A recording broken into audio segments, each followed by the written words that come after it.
Well, hello, this is Dan Arth, and I hope you are enjoying this beautiful summer weather. For the next hour, I will be reading from the Democrat Chronicle and issue of the Democrat Chronicle on the Niagara Frontier radio reading service. Sorry, having some technical issues there. So we'll start with a lead story. Man sues DHS after email tagged as threat. Article is by Kayla Kahn. A Rochester man is suing the U.S. Department of Homeland Security for sending federal agents to track him down over a strongly worded email criticizing the agency's former ICE director. David Striever said immigration officers visited his home last month to hand deliver a notice that warned that an email he sent 5 months prior could be considered a threat, a serious federal offense. Striever was in Finland with his 7-year-old daughter at the time. His wife told agents he would give them a call when he returned home, but the federal officers did not wait. 2 days later, an ICE agent tracked Striever and his daughter to a New York City hotel room hours after they landed at JFK International Airport. The agent left a business card at the front desk and called Striever's cell phone twice in the waning hours of June 25th.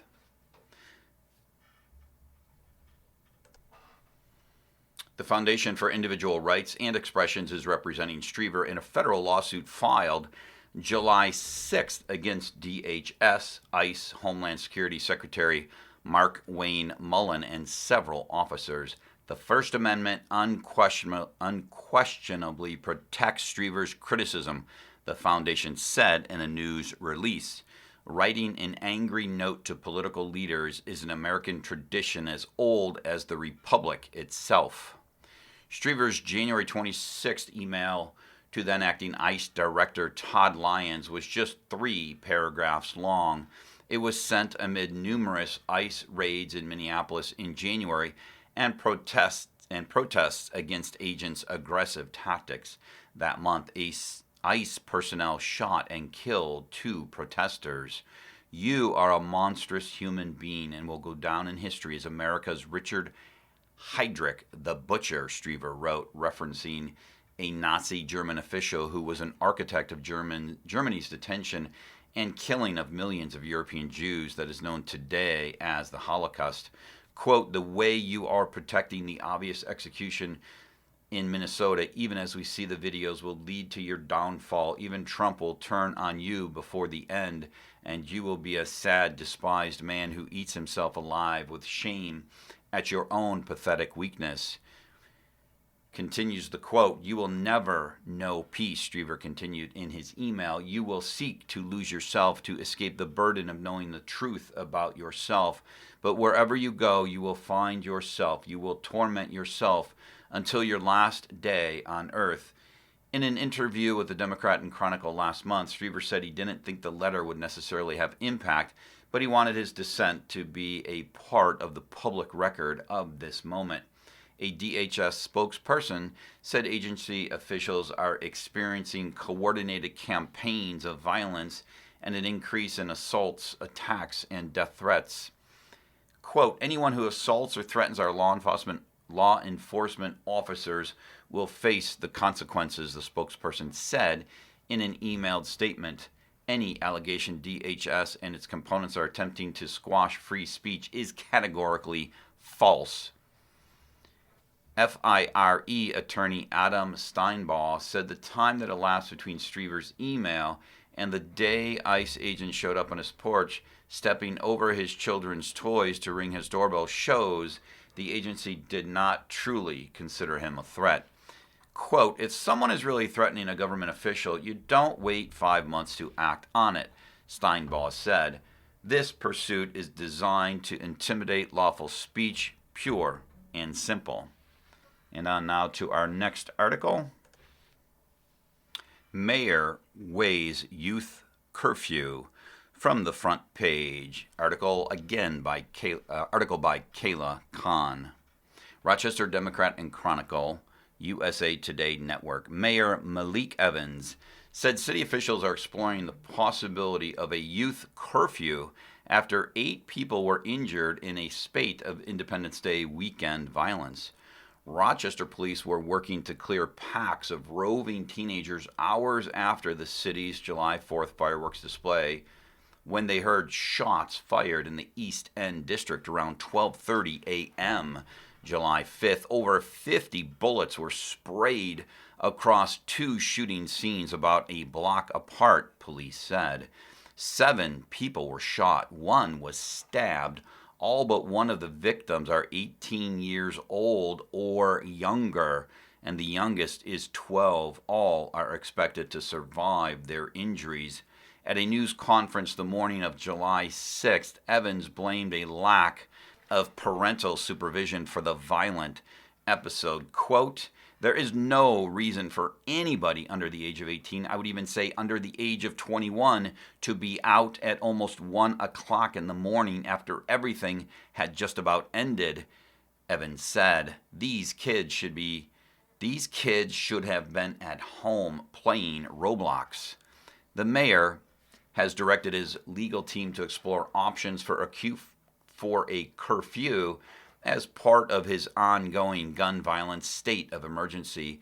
The emergency order, first enacted in July 2022, grants Evans broad powers to shut down streets, homes, and businesses believed to be contributing to violence. It is unclear, however, if a curfew could pass legal muster. In 2009, New York's highest court ruled a City of Rochester curfew targeting teenagers was unconstitutional. The court said city officials did not present enough evidence showing how the curfew helped to resolve juvenile crime, and the order violated the rights of parents to decide how to raise their children. The city, however, has tried to implement curfews since that ruling. In 2020, former Mayor Lovely Warren enacted a curfew banning gatherings of 5 or more people in public spaces overnight. The curfew was put in place in response to protests, looting, and rising gun violence. It faced similar debate among community members and some elected officials. Rochester Police Chief David Smith gives an update at the public safety building, or it's a photo of Police Chief David Smith giving an update at the public safety building in Rochester on July 6th. Evans said discussions about a possible curfew are in early stages. He did not provide details on when, where, or how it could go into effect.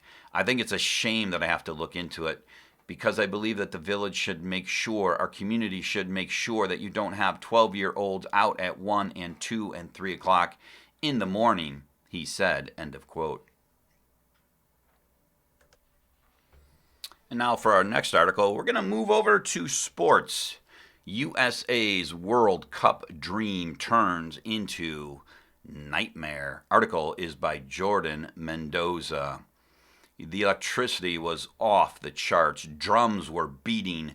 Red, white, and blue smoke filled the Seattle streets. Decibels skyrocketed. Enter Sandman, Freebird, and Take Me Home Country Roads had the patriotic juices flowing like 4th of July was a weekend holiday. From Pike Place Market to Lumen Field, July 6th was a full-on party in the city of Seattle. United States men's national team supporters partied and readied for the next major step in its soccer growth. Whether it was a longtime supporter or hopping on the bandwagon, everyone was all in on it. The renewed American dream of World Cup glory all happening right at home.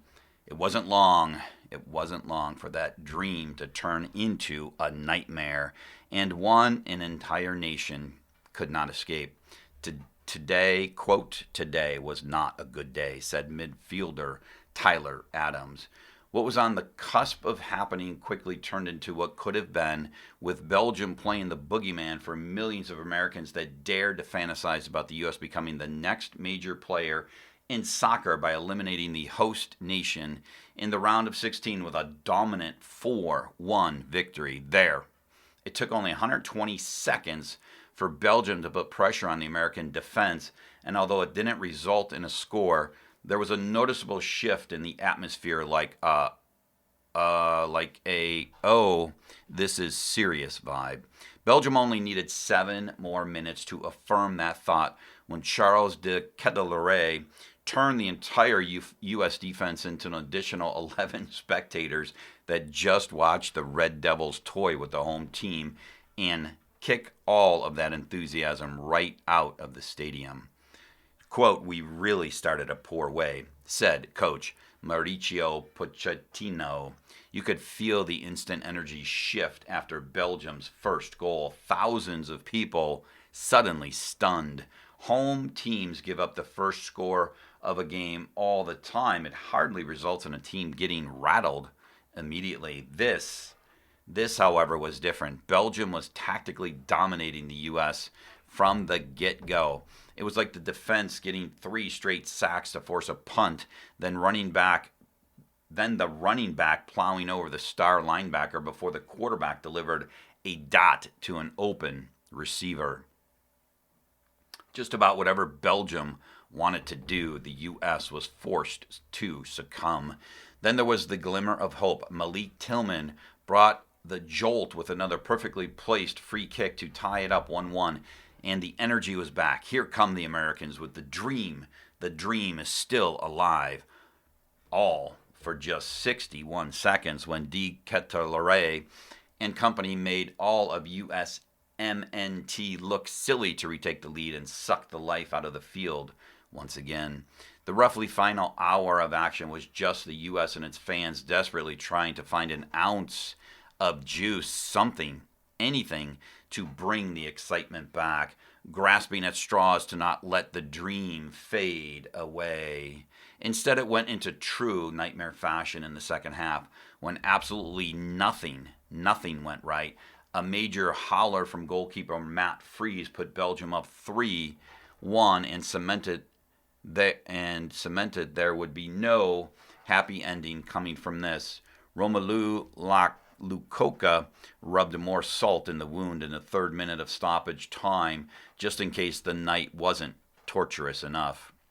Quote, "We did press. We put them in some difficulties," said Belgium coach Rudy Garcia. "The goalkeeper might have made a mistake because we pushed him too." Belgium's pure dominance from the jump threw USMNT entirely off its game and giving it a taste of its own medicine. What made the U.S. so successful through the round of 32 was how quickly the attack formed and succeeded, scoring first in all 4 matches and doing it in the first half. Then in one of its most important matches in its history, the United States never held the lead. Quote, "We didn't see much of the pressing, the aggression, the passion that we saw in previous games," said Captain Tim Ream. A lot can be made about how much of a disappointment the match was for the U.S. and a nation on the brink of a soccer breakthrough, but it's not like it was entirely self-inflicted. Belgium came into the tournament ranked in the top 10, and after a sluggish start in the tournament, found its rhythm just in time to power it to its 3rd quarterfinal appearance in the past 4 World Cups. That momentum just made for a brilliant display that had the U.S. men's national team unsure exactly how everything just fell apart. "We gave them good chances or even half chances and they finished them," Adams said. "It was just a little bit too easy today. Confusion for one side and plenty to be happy about for another." Quote, "We are highly satisfied tonight," Garcia said. For nearly 4 weeks, the U.S. men's national team had a nation tucked into its red, white, and blue covers, counting all the sheep that would be able to hoist a World Cup trophy in the great American dream, all just for the Red Devils of Belgium to spoil it all with a nightmare that will surely keep the U.S. sleepless in Seattle. And you are listening to a reading of articles and features from the July 8th, Wednesday, Democrat and Chronicle on the Niagara Frontier Radio reading service. And we're going to move over to some business articles. Meta says states are seeking $1.4 trillion in penalties in youth safety trial. Article is by Diane Novick-Jones. Meta Platforms said in a court filing on July 6 that 4 states were seeking $1.4 trillion in penalties over accusations the company designed its Facebook and Instagram platforms to addict young users and misled the public about their safety. Meta put forward the figure in its response to the Attorney General's filings on how penalties should be calculated if the states prevailed at trial. The number, which has not previously been disclosed and is close to Meta's market capitalization of around $1.5 trillion, comes ahead of an August trial in Oakland, California, over the claims brought by California, Colorado, Kentucky, and New Jersey against the company.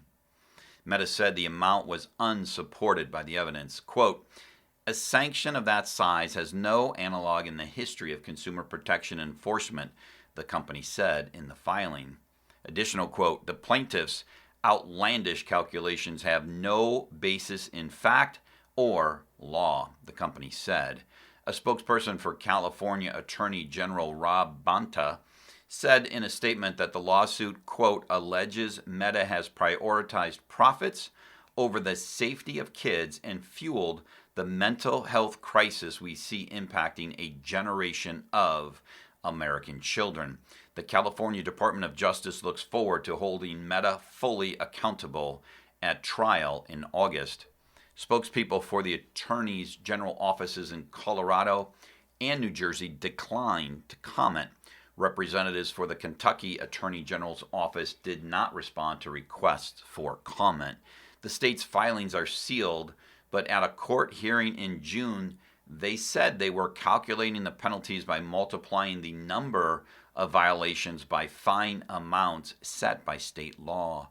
The number of violations is based on the estimated number of teens and young users affected by Meta's actions, the states said. 29 states have sued Meta in federal court, most of them alleging the company violated the Federal Children's Online Privacy Protection Act by collecting data from children without proper parental consent. The trial in August before U.S. District Judge Yvonne Gonzalez-Rogers will address all claims brought under that law, plus the 4 states' allegations that the company violated their state laws protecting consumers by misleading them about the safety of their platforms. Meta has denied the allegations, saying the attorneys general have no evidence it misled consumers about its platform's alleged addictiveness because, quote, "social media addiction is not an established psychiatric condition, and therefore statements that its platforms were not addictive could not be false." A further 14 states have brought claims under their own laws, which will be heard at a separate trial in February. In June, Rogers rejected Meta's bid to cancel the trial, saying there remained factual disputes over whether its social media platforms were addictive, whether Meta falsely denied it designed them that way, and whether it, quote, "partially directed the platforms at children." Meta, Snapchat, and that platform's parent, Snap Inc., YouTube and its parent Alphabet, and TikTok and its parent ByteDance face thousands of lawsuits in federal and state court over claims they knowingly designed their platforms to have features that addict children and teens, fueling a mental health crisis. States across the country have sued the company, some as part of the case before Rogers and others in their home state courts. New Mexico was the first to go to trial, and a jury awarded the state $375 million in March after finding the company had misled New Mexico consumers. A judge in New Mexico is currently weighing the second portion of the state's case, which seeks additional damages and a court order directing the company to make changes to its Instagram, Facebook, and WhatsApp platforms. And now to our next story. And we'll go back over to sports. Tennis, Wimbledon, golf rides another 3-set win into semis. Coco Gauff celebrates her victory. A picture of Coco Gauff celebrating her victory against Jessica Pegula. 7th seeded Coco Gauff punched her ticket to the Wimbledon semifinals with a 4-6, 6-3, 6-3 victory over 4th seeded Jessica Pegula on Tuesday. Gauff recorded her 4th consecutive 3-set win and registered 7 aces en route to dispatching her former doubles partner in 1 hour and 48 minutes at the All England Club. A 2-time major champion, Gauff reached the semifinals of the Grass Court Grand Slam for the first time in her career. Her opponent on Thursday will be number 10 seed Karolina Muchova of the Czech Republic, a 7-6, 6-4 winner against number 14 Naomi Osaka of Japan. Quote, honestly, pretty insane considering I hadn't won a match on grass in 2 years before this tournament. I'm definitely just really happy with how I played today, Gauff said in her post-match interview. Continued, quote, Jess is an incredible opponent and person. Playing against her is never easy. I'm just happy to get through this one today. Gauff responded from a disastrous first set and overcame 2 break points in the opening game of the second before seizing control of the contest. A more disciplined style of play reduced her unforced errors, and she served out the second set. Gauff broke Pegula to claim a 2-1 lead in the third and regained the advantage at 4-3 before winning the match. Quote, after 7 years of playing this tournament, it's finally the first time I can walk on this center court and I don't feel nervous, said Gauff, 22. I don't know if I'm becoming a vet or I don't know. Gauff and Muchova became the 6th and 7th active players to reach the semifinals or better at all 4 Grand Slam tournaments in their career, joining Serena Williams, Venus Williams, Karolina Pliskova, Iga Swiatek, and Aryna Sabalenka. Gauff owns a 6-1 head-to-head record against Muchova, who also is in the Wimbledon Final 4 for the first time and looking for her first Grand Slam title. Muchova won the most recent meeting in 3 sets on clay in the Stuttgart quarterfinals in April. Muchova and Osaka exchanged service breaks in the first 4 games of Tuesday's match before holding serve and settling it with a tiebreak, where Muchova jumped to a 5-1 lead and clinched it on her 3rd set point. Muchova, 29, scored the only service break of the second set to take a 5-4 lead and then didn't allow a point on her own serve, knocking out the 4-time Grand Slam winner with her 7th ace. And our next article, and staying in sports, Buffalo Bills star moves closer to the top of NFL rankings voted on by executives. Article is by Ryan Miller. James Cook is running with the NFL's best. The Buffalo Bills running back moved up to number 7 in ESPN's annual rankings of the league's best running backs, which are based on votes from more than 70 NFL executives, coaches, and scouts. Cook finished 1 spot higher than a year ago after leading the NFL with 1,621 rushing yards in 2025. He also was one of only 5 running backs to appear on every ballot. ESPN's Jeremy Fowler wrote, Cook, quote, probably should be ranked higher, but fell just short of overtaking Baltimore Ravens star Derrick Henry for the number 6 spot. Cook's development into one of the league's most complete backs stood out throughout the voting.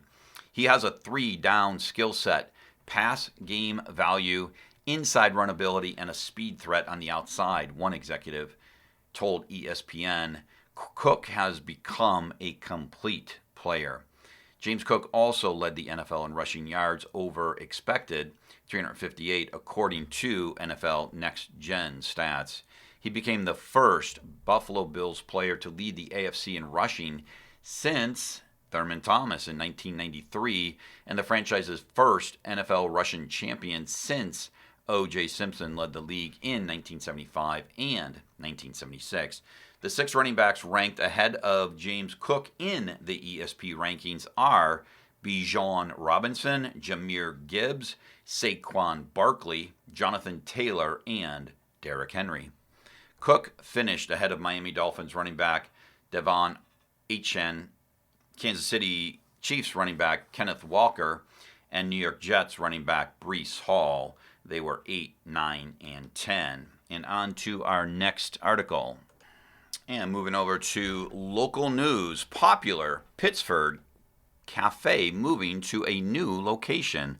Article is by Aaron Jones. Route 33 Cafe and Eatery is relocating within Pittsford Plaza, moving to a larger space that will include expanded dining and menu options.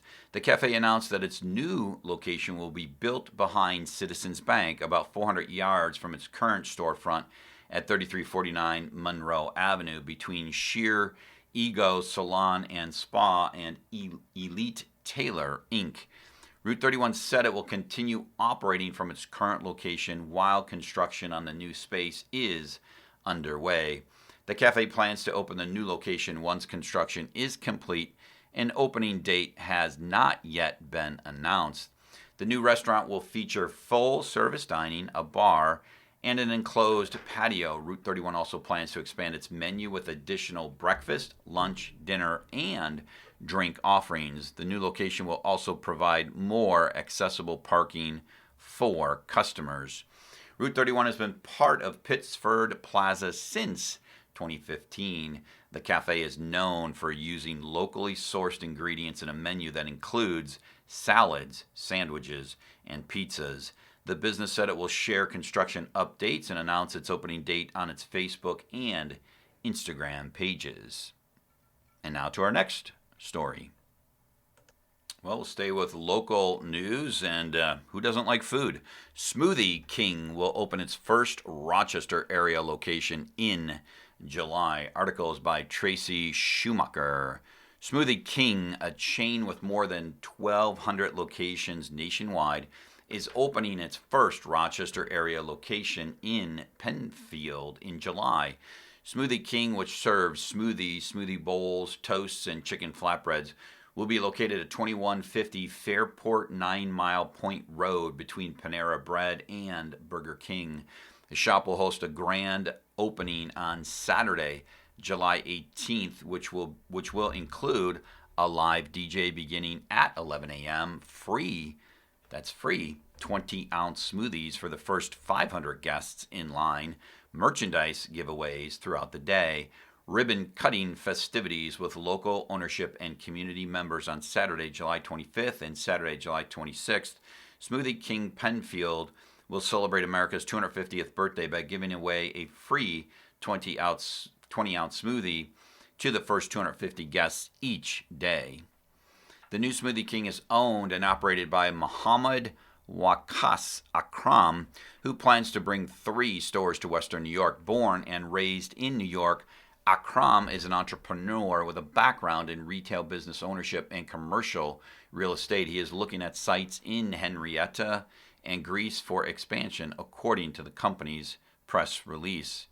Smoothie King Franchises, Inc. is a privately held Dallas-based company that was founded in 1973. In the past 5 years, its New York presence has grown from 15 locations in 2020 to 32 locations today. And on to our next article. And staying in local news, Folk Art Guild opens its studios and keeps craft traditions alive. Article by Laura Nichols. Get a behind-the-scenes look at the Folk Art Guild Studios on July 18th to July 19th. The Guild is participating in the first National Craft Open Studios Weekend, presented by the American Craft Council. It is also planning a series of hands-on workshops August 6th through the 9th. From 11 a.m. to 4 p.m. July 18th and 19th, the Guild will open its pottery, woodworking, and weaving and sewing shops. Attendees can meet artists and learn about traditional craft techniques. Admission is free. East Hill Gallery will also be open, featuring the Guild's artists, pottery, woodwork, textiles, natural fiber clothing, and other handmade works.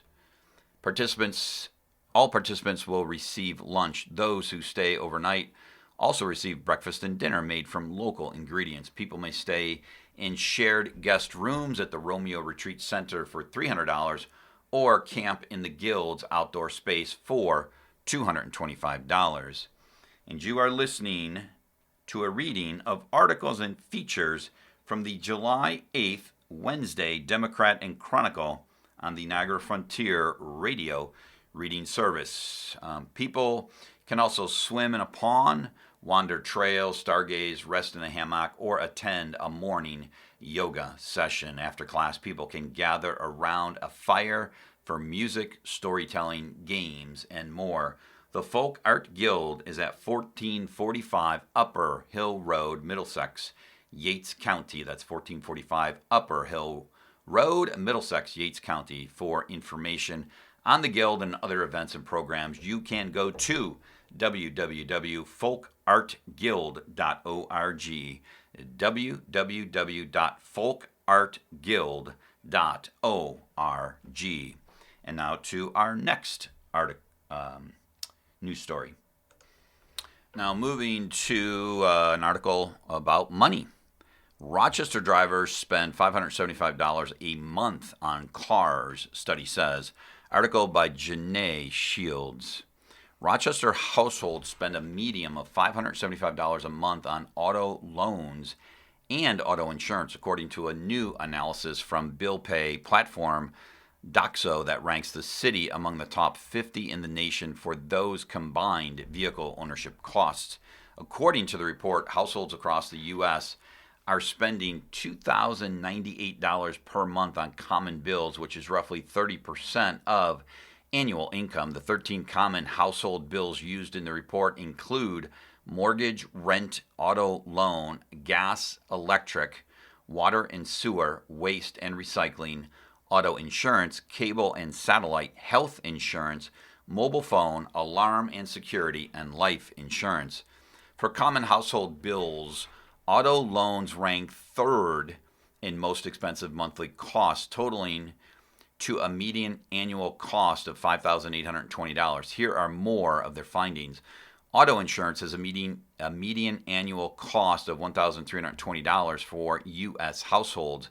Gasoline has a median annual cost of $900 for U.S. households. Americans spend about 5.5% of their income on auto insurance and loans. The total market spend for auto insurance and loans is $754 billion. New York State ranks number 11 for the total market spend on auto insurance and loans. Spending is reported at $50.4 billion for the state, costing drivers a median monthly bill of $640. In New York State, drivers report a median monthly spending of $324 for auto insurance and $561 for auto loan payments, totaling nearly $900 per month. Rochester resident and AutoZone employee Angel Carrion said his household currently pays more than $250 per month for auto insurance on their EV vehicle. Carrion and his wife now only drive one out of their two vehicles to cut costs. Quote, I wish New York State would actually take into consideration the amount of payments we have a year, said Carrion. It's a lot of money, and then if you don't have an accident, you don't see that money at all. Where does it go? Based on reports from over 203,000 households, Rochester is among the top 50 cities in the U.S. for median monthly bills for auto insurance and loans. Rochester households account for $1.3 billion in total market spending on auto insurance and loans, with a median monthly bill of $575. For individuals with auto insurance, Rochester reports a total of $404.3 million in total market spending, a $93 median monthly bill reported by 92% of households. And individuals with auto loans report a total of $849.8 million in total market spending, a $481 median monthly bill reported by almost 74% of households. Alyssa Martell, who works at Bill's Carpet Center, recently switched to leasing a vehicle due to the cost of financing. Quote, I pay $283 a month for the car. My insurance is approximately $555 with Geico for a 6-month term, said Martel. While being insured with Progressive, Martel recollects receiving a quote of $1,200 for a 6-month insurance policy before deciding to lease a vehicle.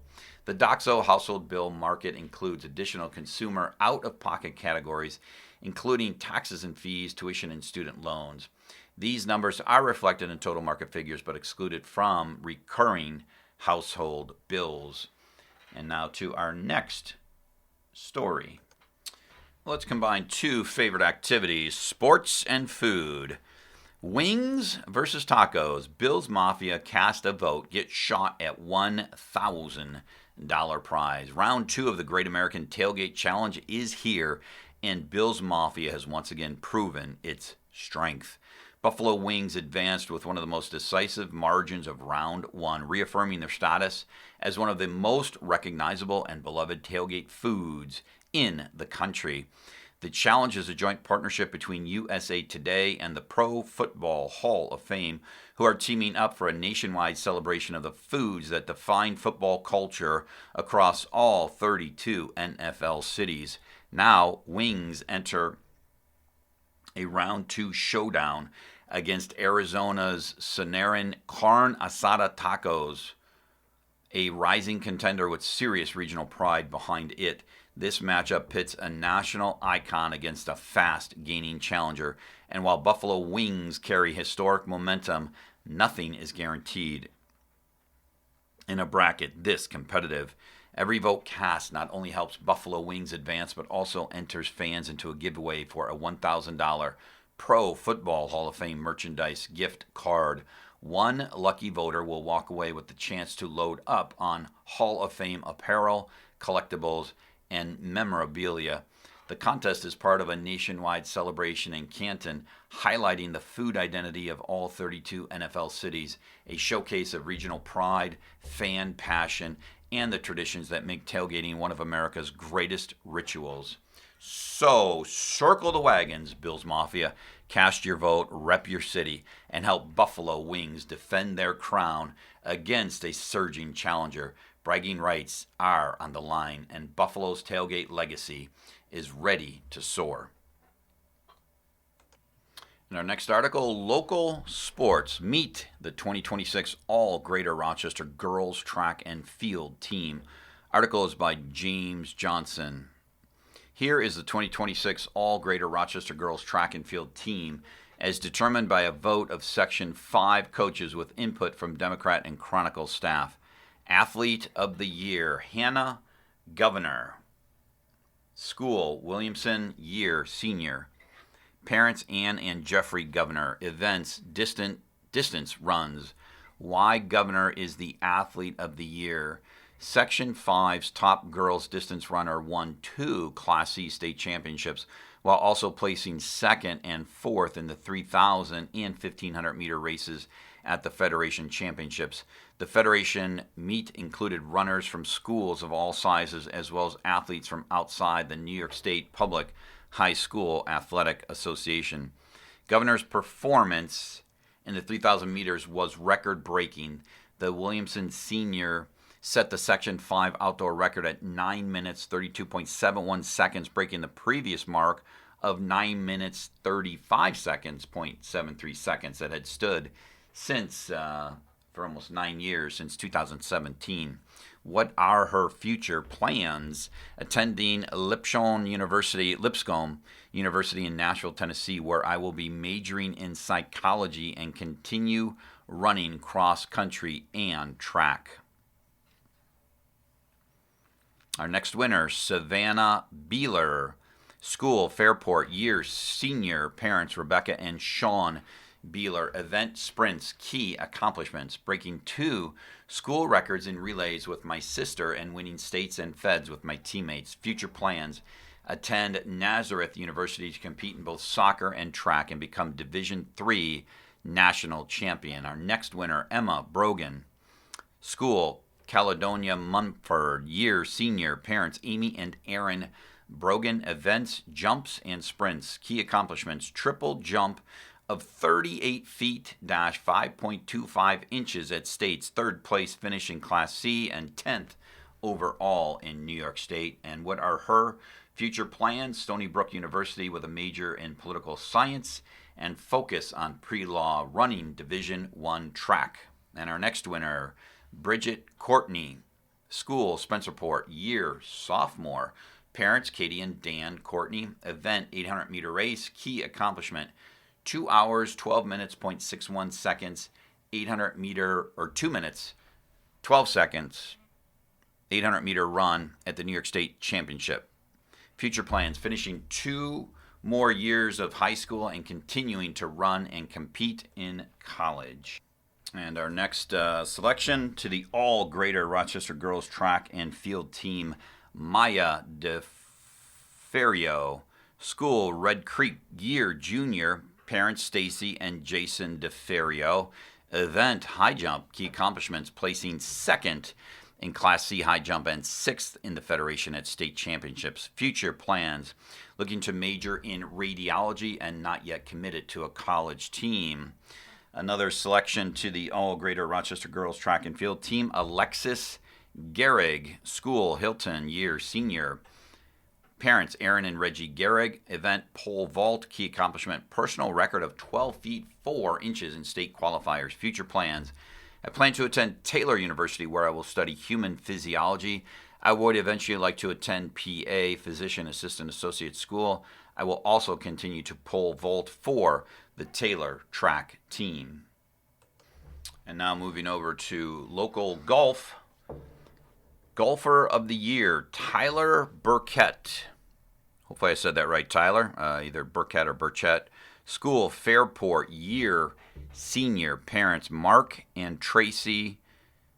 Mark Burkett, Tracy Murray, and Allison Burkett. Why is he the AGR Player of the Year?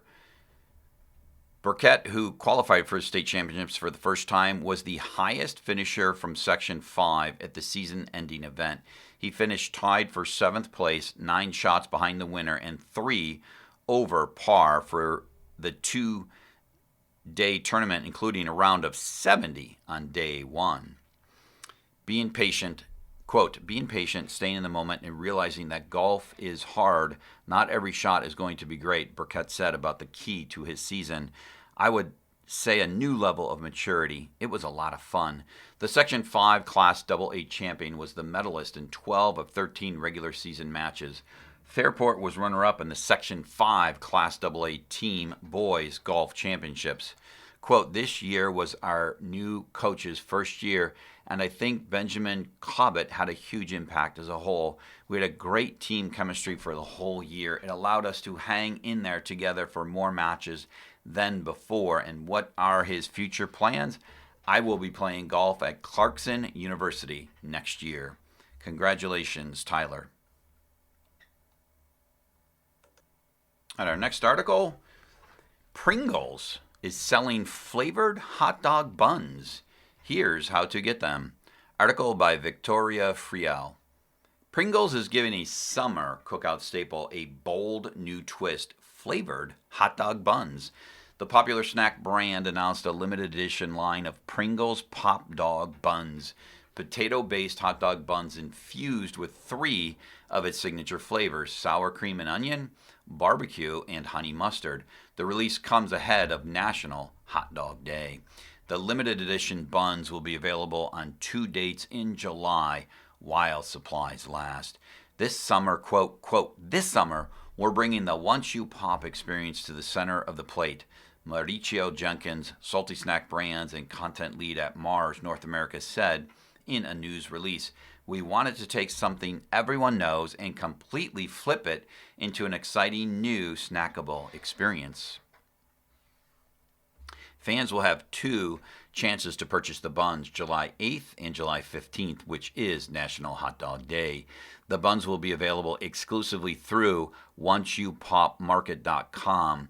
Customers who purchase a 3-pack of Pringles for $6.97 will receive a matching 3-pack of Pop Dog buns at no additional cost while supplies last. The Pringles variety pack includes sour cream and onion, honey mustard, barbecue. Pringles is offering 3 flavored buns, Pringles sour cream and onion Pop Dog Buns, a potato-based bun infused with the tangy, savory flavor of the classic chip.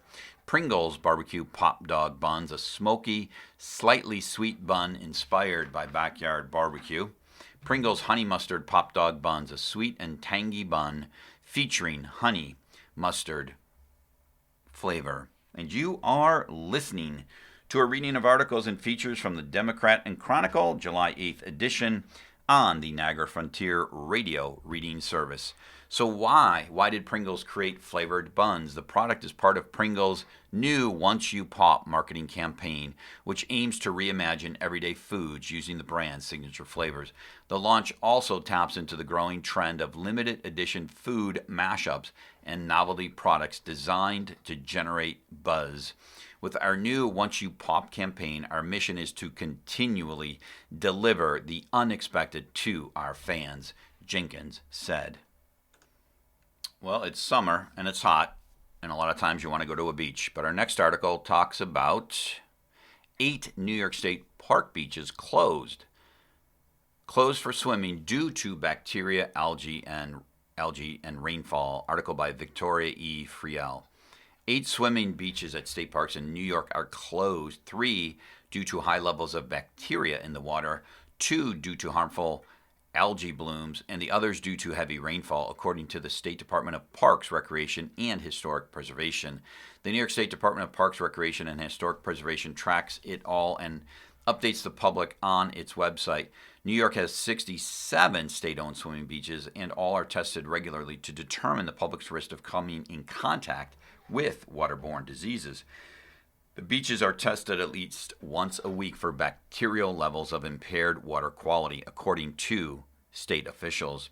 Test results are available roughly 24 hours after samples are taken, and results are posted daily at state park offices, online, and at the beach.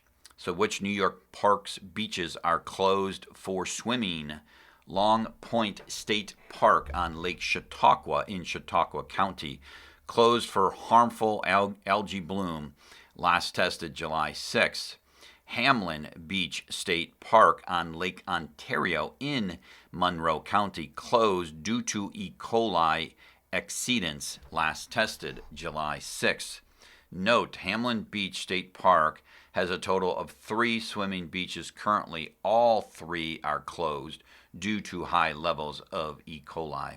Stony Brook State Park in Steuben County, closed due to heavy rainfall, last tested July 6th. Point Aux Roches State Park on Lake Champlain in Clinton County, closed due to harmful algae bloom, last tested July 5th. Fillmore Glen State Park in Cayuga County, closed due to rainfall, last tested July 4th. Buttermilk Falls State Park in Tompkins County, the fall swimming area is closed due to heavy rainfall, last tested June 29th. So what sparks a beach closure in New York State parks? State officials close beaches within state parks when there is a known or anticipated risk to public health or safety. Whenever this occurs, signs are posted and the public notified 18 to 24 hours after an elevated concentration of bacteria occurs. The causes of elevated bacteria levels are not always clear. They may be related to land uses in the watershed, storm water runoff, naturally occurring sand or soil bacteria, or other factors. Closure decisions are based upon monitoring results in combination with other factors that influence water quality, including water conditions, including sewage overflows, cold temperatures or high waves, environmental conditions, including thunderstorms, heavy rain, and strong winds, and historical data. And staying within the water theme, local news, sip Chardonnay to support Canandaigua Lake efforts. Article by Mike Murphy. This summer, you can eat, drink, and be a Canandaigua Lake steward through the Savor the Flavor program. Like they did last summer, Nolan's on Canandaigua Lake and Heron Hill Winery are pairing up to help the Canandaigua Lake Watershed Association and its mission of protecting, preserving, and restoring the lake through science, education, and advocacy. This is how they do it. A toast to Canandaigua Lake. From now through September 30th, Nolan's will feature a limited edition Heron Hill Winery Chardonnay in support of the Watershed Association. A portion of every bottle sold will be donated to the Canandaigua Lake Conservation Organization. The program is more than a toast and a tip of the glass to the Watershed Association's efforts. This is an opportunity to raise awareness of how everyone can protect water quality. And if you're going to help preserve the lake, a crisp Chardonnay from one of the Finger Lakes region's favorite wineries is an appealing bonus. Heron Hill Winery founders John and Josephine Engel have sustainably farmed their Engel vineyard on the west side of Canandaigua Lake for their wines for 5 decades. Canandaigua Lake is one of the region's greatest natural assets, said Jenny Gorchika, Director of Sales and Marketing at Heron Hill Winery. We're proud to once again support CLWA's effort to educate the community and protect the lake that contributes so much to the Finger Lakes experience, Gorchika said. Not sure if I get that pronunciation right. My apologies. Heron Hill Chardonnay can be purchased at its tasting room, 5323 Seneca Point Road, Canandaigua, or at heronhill.com. Dine and learn at Nolan's on Canandaigua Lake. Nolan's is the official restaurant partner of the Canandaigua Lake Watershed Association, and the title carries some responsibility, which Nick Violas, founder and co-owner of Nolan's on Canandaigua Lake and Nolan's Catering at Hotel Canandaigua, is happy to take on. Residents, visitors, business owners, and boaters all share a voice for lake protection, which is a message Nolan's shares through educational materials, staff engagement, and conversations with guests. Yes, indeed, it is summer, but soon, and very soon, it will be fall. Our next story, Buffalo Bills offensive playmakers rank near bottom? Say what? Of NFL and ESPN rankings.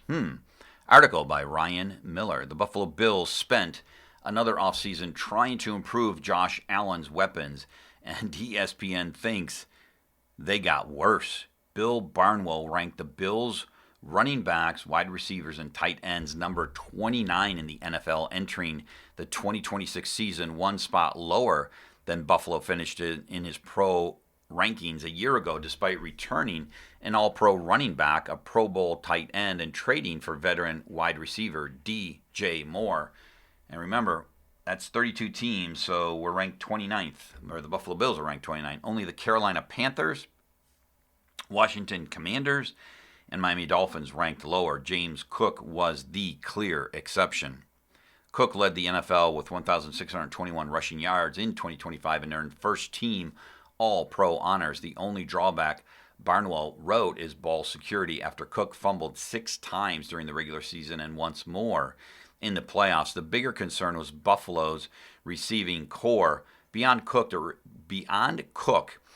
quote, beyond Cook, it remains difficult to get excited about Buffalo's receiving core even after the addition of DJ Moore, Barnwell wrote. Moore is coming off the lowest receiving yardage total of his career, and ESPN questioned whether the 29-year-old is still a true difference maker. Quote, he profiles as one of the least imposing top wideouts in the league. Khalil Shakir was described as a solid slot receiver, but Keon Coleman, quote, has been a major disappointment.